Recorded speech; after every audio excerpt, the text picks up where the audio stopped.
Yeah, so FTX was designed to be a place where people could trade cryptocurrencies. So it was meant to be like the stock exchange is a place where you or your broker can sell BHP shares and buy Woolworths. This was meant to be a place you could sell Bitcoin and buy Dogecoin. Problem was the company was also doing other things. So it was lending money to a related company with the same CEO, and it was also issuing its own cryptocurrency. And so if anything went wrong with those activities, that was going to destroy confidence in FTX itself. And that's what happened. The cryptocurrency they issued lost value. People started to panic and they started to pull their money out of FTX. XTF didn't have enough funds to return the money to those customers. So they put a notice on their website saying withdrawals suspended.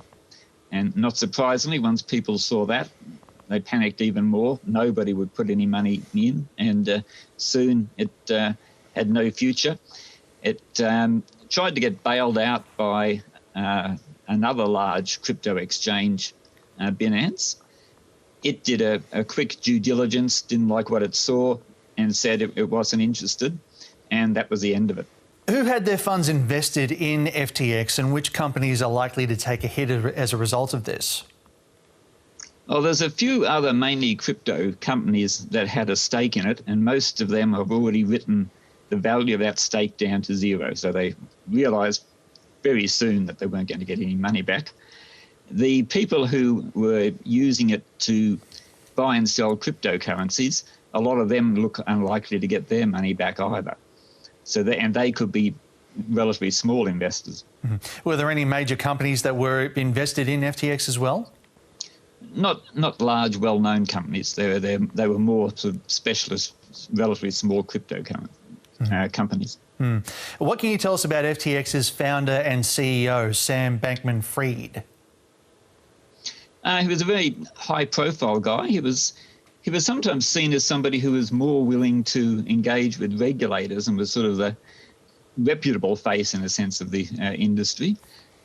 Like a lot of crypto people, he was a bit eccentric, so he liked to appear in public just wearing a T-shirt and shorts, even if everybody was wearing suits. He had quite a high profile. He was seen at conferences with people like Bill Clinton and Tony Blair and Katy Perry and all these sort of celebrity types. So he had quite a high profile, and he had sort of almost a fan base of people.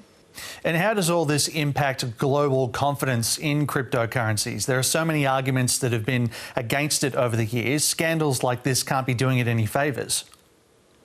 No, just one in another series of scandals, added to the fact that most of the major cryptocurrencies have lost something like about 3/4 of their value in the last 6 months. I think it's probably just another nail in the coffin for it. Do you think that this is likely to push governments and other global investment bodies to introduce more sort of regulation in this field, or are we likely to see more regulation at all within this space? I think governments will be concerned about small investors who've lost their money through this, and they'll probably be looking at trying to find ways of regulating it. But it's not easy because a lot of it exists in cyberspace, if you like. The cryptocurrencies themselves don't have sort of a CEO that you can hold responsible, and most of these exchanges are operating in places where regulation is weak, so Caribbean islands and the like. Mm-hmm. You mentioned before the large celebrity profile of its CEO. Celebrity involvement in crypto appears to be a driving force behind its popularity over the years. Everyone from Matt Damon to Dennis Rodman has backed it. The FTX even had Larry David in a Super Bowl commercial, ironically portraying him as a naysayer for crypto. Do you reckon that that celebrity involvement in these sorts of companies is likely to taper off? Well, I haven't heard many people saying kind things about Matt Damon after his Fortune Favours a Brave ad, because if people had took his advice and bought crypto at that time, they would have lost about 3/4 of their money. So I think maybe some celebrities who are worried about their reputation might be a little bit more hesitant to promote a product they really know nothing about just because they're paid a large amount of money, and usually not paid it in crypto.